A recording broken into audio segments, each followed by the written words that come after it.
A little bit of off-leash training with Pone in the public. Hold up. Slow down, boy. He enjoying his little freedom. I like to, come here. Come here.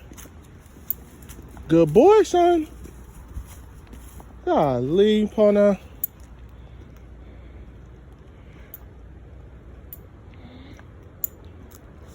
Come on. Walk to this last bridge with my son. Get him his little time.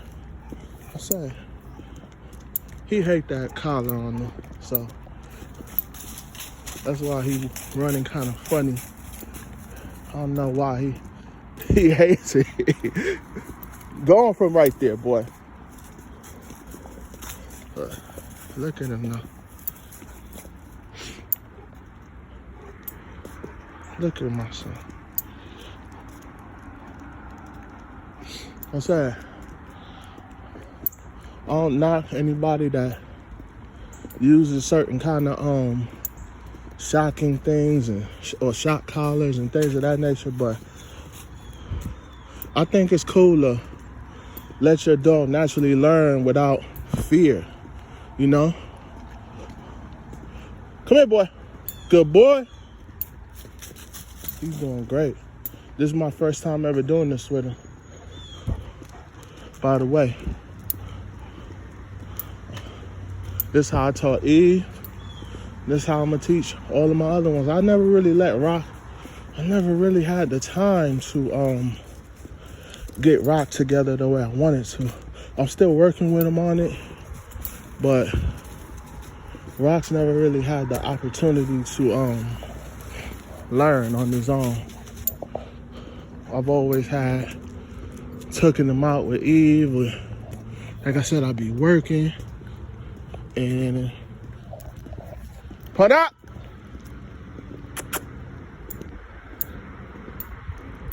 Come here, boy. I've been working, and so I never really got the opportunity to come here. Sometimes when your dog ever gets loose on you, sometimes it's good. Get on their level. Come on, we going back. We made it to the third bridge. Get on your knees. Call them like that. You know, it's showing like respect in a sense, like you're not over them. They like that. So like I said, man, it's like about,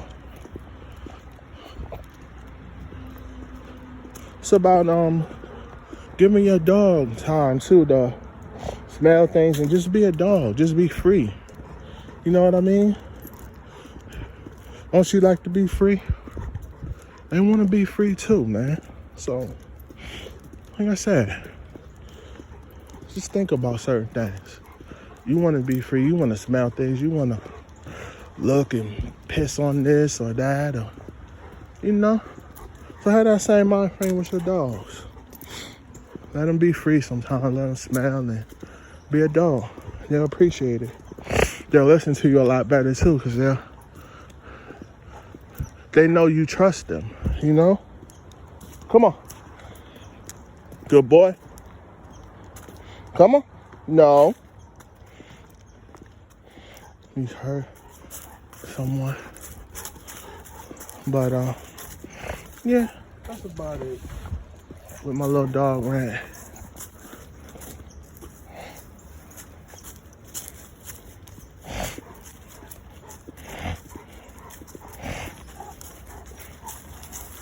What's up, Paul? Let him go.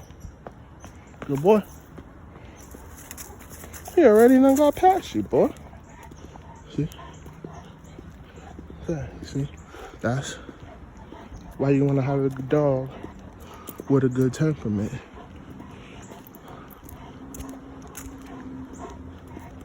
If it was a man, you know, dog with bad temperament, you'd be having to hold him and he'll still be trying to go after him.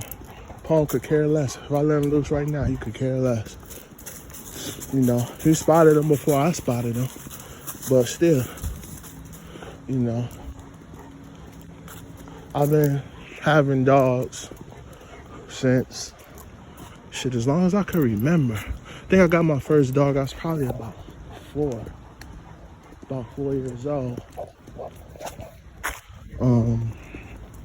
I had a Doberman, was my very first dog.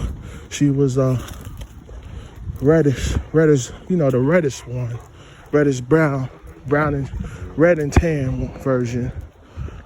Her name was Alexis, and I loved that dog so much. She would be right by my side at all times, no matter what I was doing. She'd be by my side. If I'm eating cereal, if I'm watching cartoons, I'm at the park, she'd be by my side. And you know, it was my dad's dog. He didn't get her for me, but so, you know, it was my dad's dog, but she became my dog because I spent the most time with her. And so, you know, one time my dad, I guess he took her out and he tried to discipline her, and she went off on him. And I guess she snapped at him. I don't really know what happened because, you know, I was a kid. And so no one really checked with me about what the fuck, you know what I mean? So I really don't know what exactly happened, but I do remember seeing him with his pants ripped up when he came in the house from walking her. And it was by his, you know, private area. So, you know, me, I was a little, you know, I always been a laughing kind of kid. I kind of laughed, and, you know, that was that. I didn't think nothing of it. So, next thing I know, I get out of school. I was going to preschool, and I get out of school, and I'm looking for my buddy. She's not there. You know, see my dad, hey, what happened? I mean, my mom rather, and she's, we had to get rid of the dog. I'm like, wow. So they got rid of her. That was my first heartbreak, owning a dog. You know, I love that dog. And so that was my first heartbreak. And then I want to say maybe, I don't know how long after that situation. I don't recall. But I know it was some time afterwards. We ended up getting an Akita. I like that one too. I liked her a lot too. It was a female. And then we ended up getting a second one, a male. He was a lot younger than her. I don't recall it. I think their name was Suki and Khashoggi was the two names. Come. You have a beautiful dog. Thank you, man. You pet him if you want. He's friendly. His name is Capone. He's beautiful. He's 9 months. He's a baby. Oh my goodness, a baby? Yeah, he's only 9 months old. Oh my goodness. See you later, boy. Come on, Capone. Come on. Yeah, so, yeah, that was my second dogs that I got. Loved them too.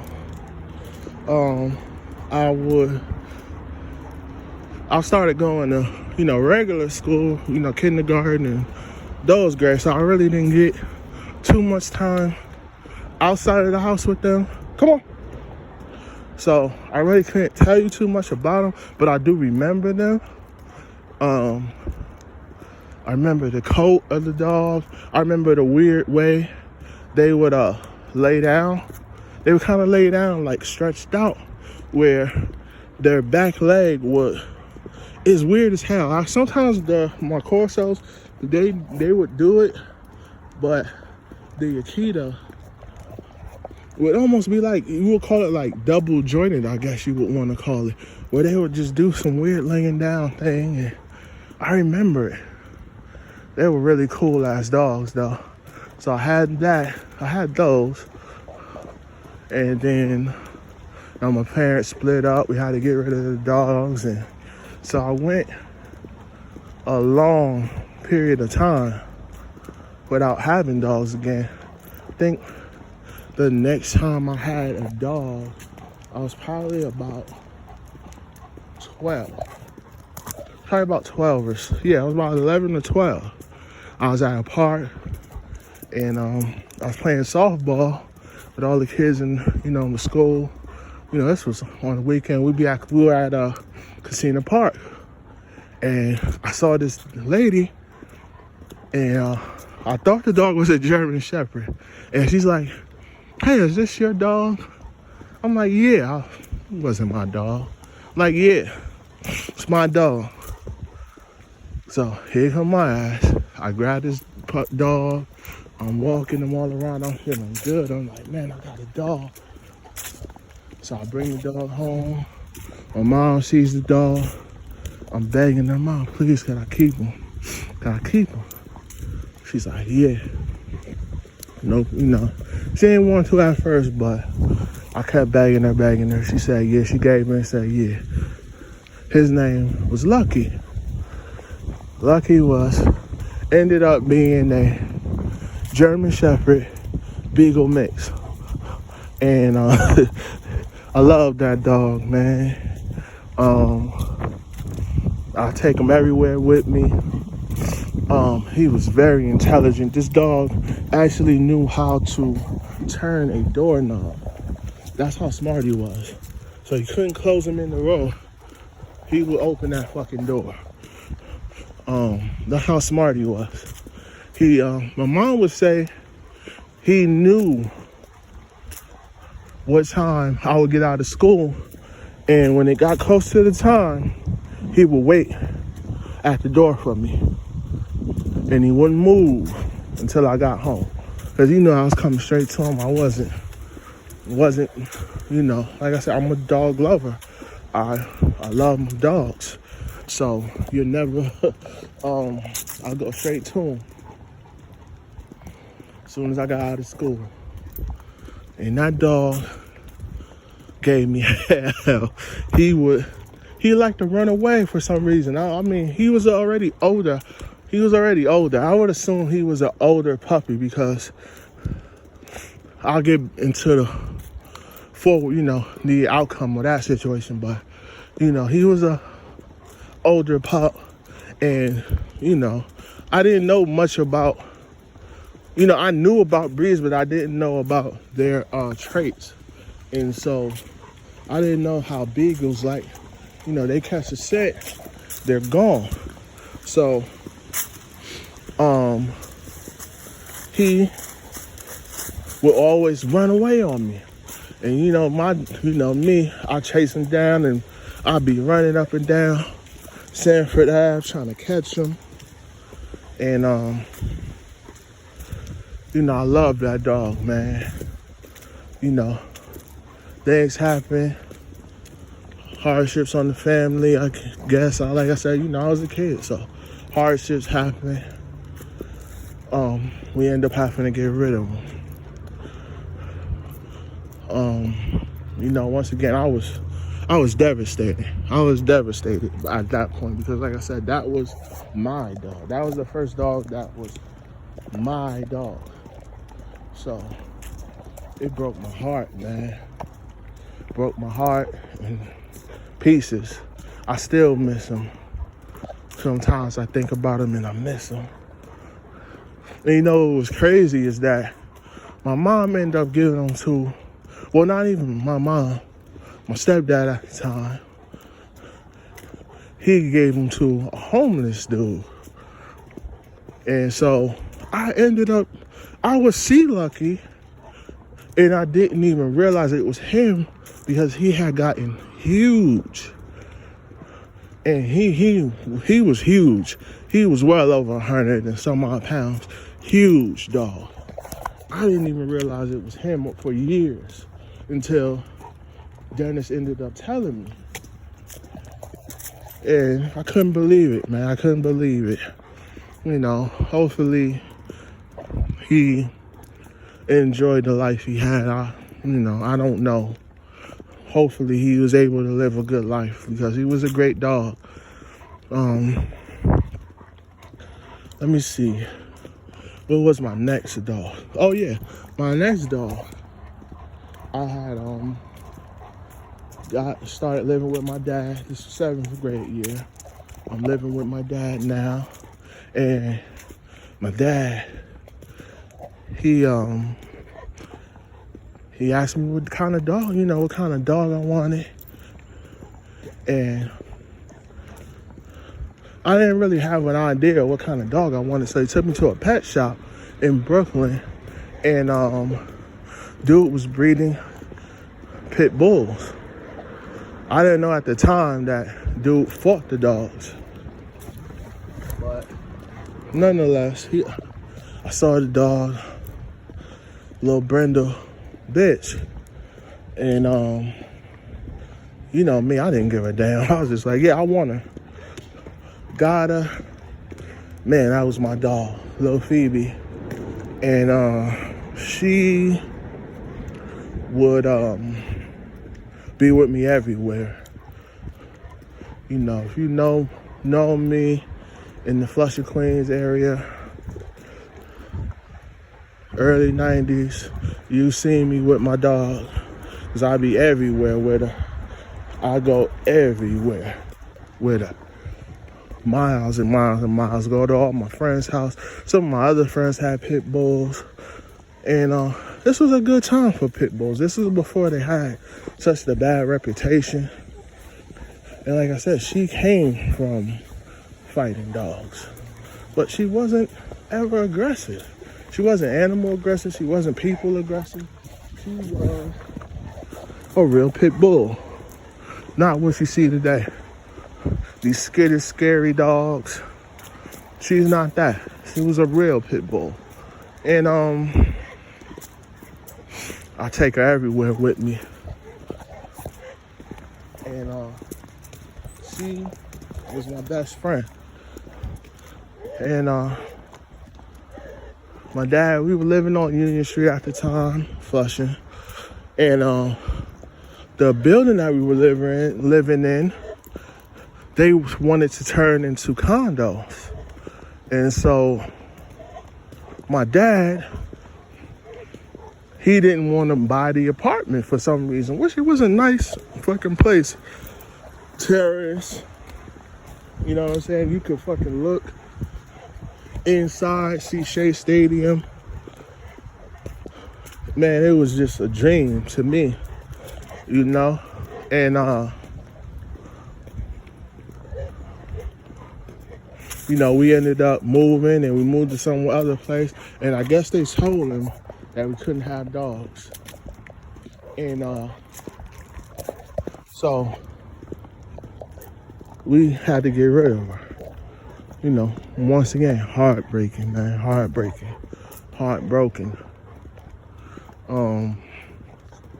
I don't think I ever really wanted a dog again after that situation. I have a picture of her on my profile on Facebook. You know, broke my heart.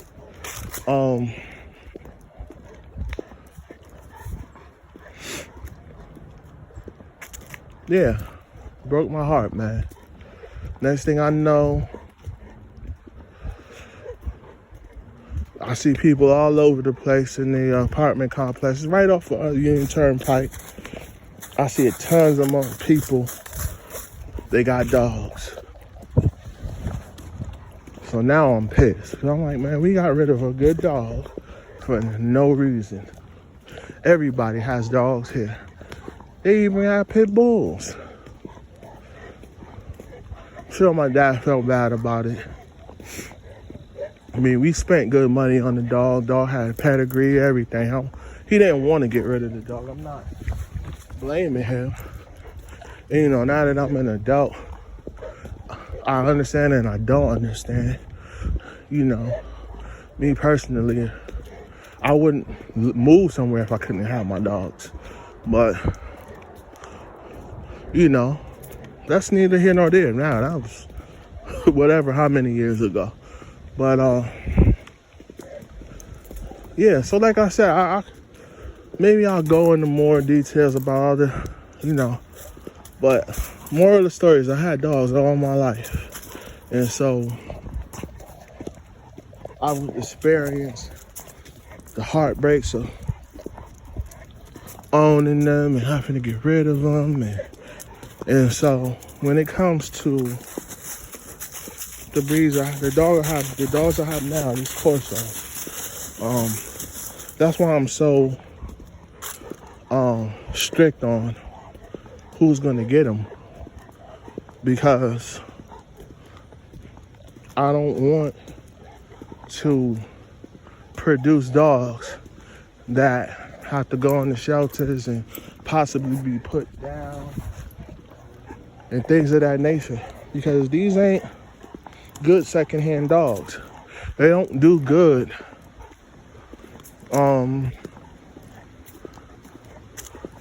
Like if I try to give Capone to someone, I don't think he'd be happy. I know some of my other ones, you wouldn't be able to take him. He's still a baby, so he's still in his stage where maybe he would get over it, but I don't think he would. He's bonded to us. And so when they bond to you, a mastiff bonds to you, they won't eat. They really, really suffer when they get passed along or they get given up. And it being a guard dog, it's kind of hard to give up a dog, It's going to be hard. They're not going to like that person. They don't naturally like strangers. You just saw when that lady was in the wheelchair how hesitant he was. It wasn't out of fear. It's like, I don't know you, So that's why I'm so strict on who I'm going to sell these dogs to, because I want them to be with families.